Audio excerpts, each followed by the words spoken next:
Эч ким үй бүлөсүн бага албайт.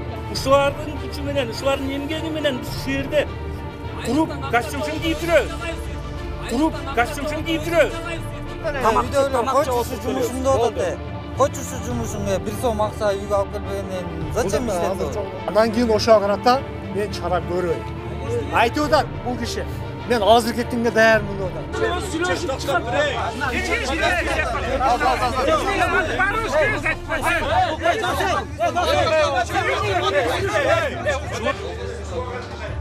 Өзгөчө кырдаалдар министрлигинин алдында өрт өчүрүү кызматынын кызматкерлери жапатырмак чогулуп, жетекчилигине 3 талапты коюшту. Ага биздин чыгармачылык топ да барып катышып күбө болду. Окуянын өнүгүшү алдыңкы мүнөттөрдө.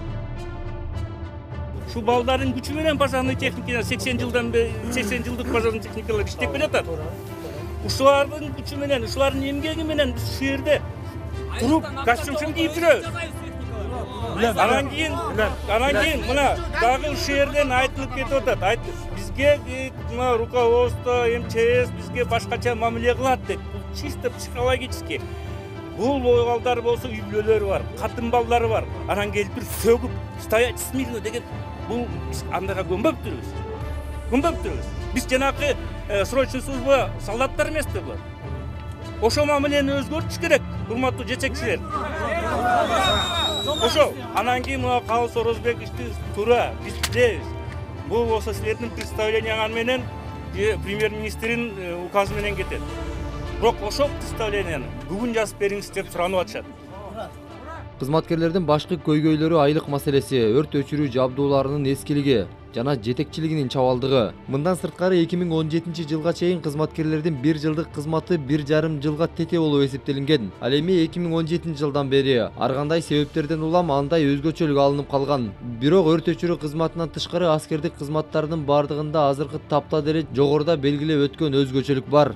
Бишкек шаары год за полторага жатпайт. По требованию деп орун эмеге кирбейт деп алдык саламат.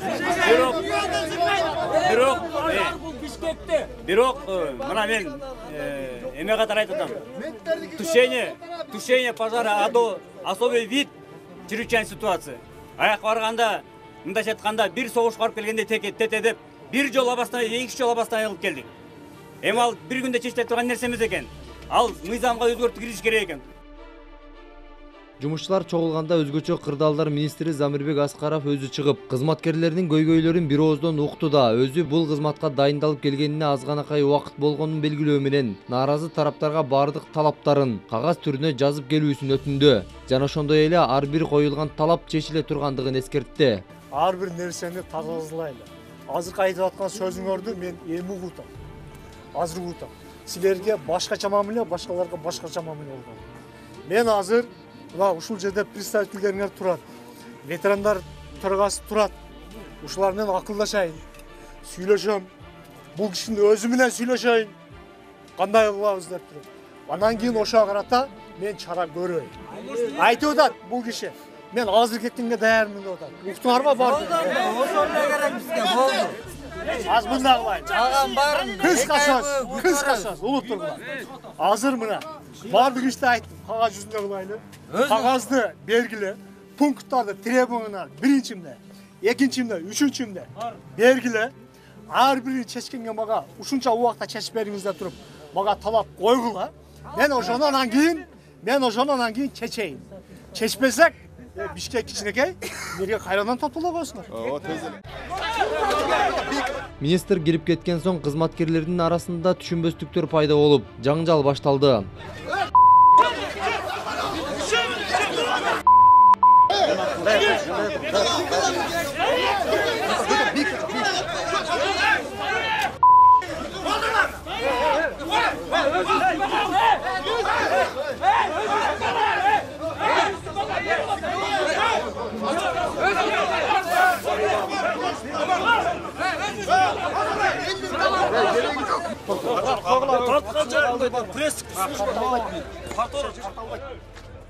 Биз бир тараптын пикирин уккан соң жетекчиликтен дагы комментарий алуубуз зарыл. Бирок эшик тосуп турган кызматкерлер эмнегедир андай оюбузду четке кагып жаткандай. Арган, Султан, арзылдым. Мен азыр мындай. Урматтуу телекөрүүчүлөр, азыр бул жерде бул жакта кызматкерлер өздөрүнүн нааразычылыгын билдирип жатышат. Себеби бул жерде айлык, маяна жана башка 3 көйгөй бар экен. Ушу 3 талапты аткарып берүүсүн 2 айдын ичинде деп атышат да. Бирок бүгүнкү күндөгү бир талабы бар экен. Ушул жактагы ушул өрт өчүрүүчүлөр кызматынын башчысын жумуштан алып берүүнү. Себеби ал такыр эле бул системаны түшүнбөйт деген талаптарын айтып жатышат. Азыр биз бул жактын пресс катчысына кайрылдык. Бул жагдайды комментарий берүү боюнча ал азыр сүйлөшүп чыгууну айтты. Эгерде комментарий берүүдөн баш тартса, биз эфирге дал ушул бойдон гана бир тараптын сөзүн берүүгө мажбурбуз. Шайландык.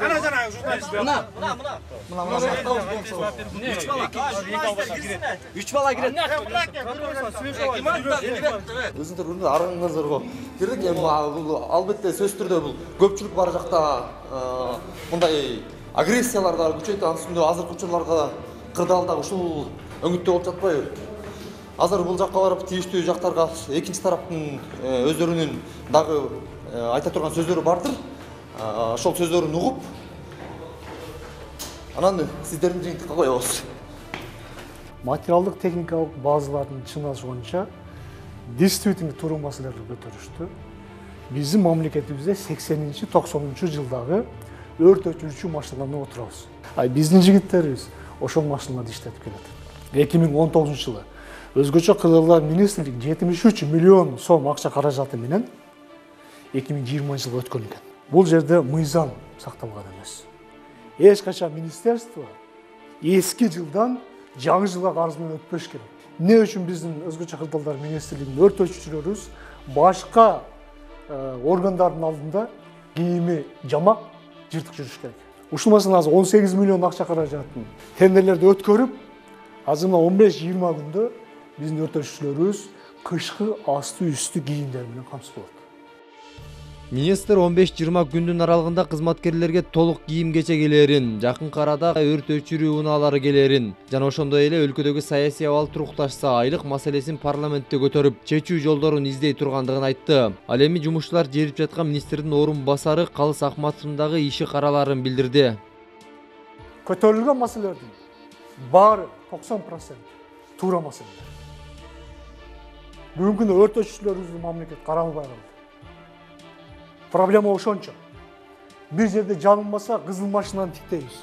Келип калабы экен деп. 2 тонна, 1 тонна 600 шестерналар менен барышат байкуштар.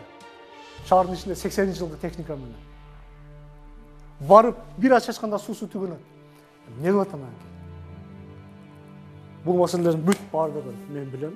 Жакында Кудай буйруса жаңы өрт өчүрүүчү техникалар келет Кыргызстаныбыз, Кудай буйруса.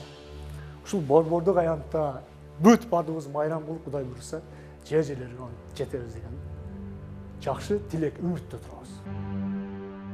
Жетекчилик тарабынан убадалар берилди, бирок канчалык деңгээлде аткарылат аны убакыт көргөзөт. Биз да бул окуяны баштан аралашып калган соң, жыйынтыгына чейин ар бир өзгөрүүнү экран аркылуу элге чагылдыруу менен бардык окуяга сар эсеп салып турмакчыбыз.